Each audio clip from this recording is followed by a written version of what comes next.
আহত করলো, আমার ভাইকে মেরে ফেললো।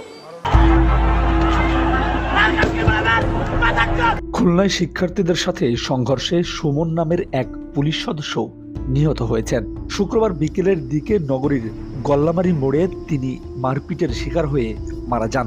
নিহত সুমন কুমার ঘরামি বাগেরহাট জেলার কচুয়া উপজেলার বাসিন্দা এবং খুলনা পুলিশ লাইন্সে কনস্টেবল পদে কর্মরত ছিলেন।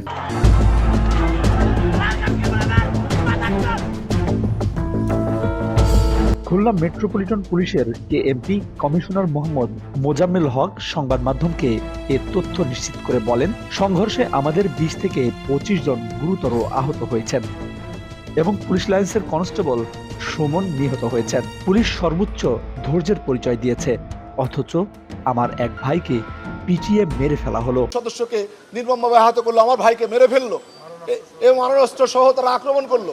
এর বিচার দেশবাসীর কাছে দিলাম, আপনাদের কাছে দিলাম। এদিকে সুমনের মৃত্যুতে পরিবারে নেমেছে শোকের ছায়া। স্বজনদের আহাজারি যেন থামছেই না।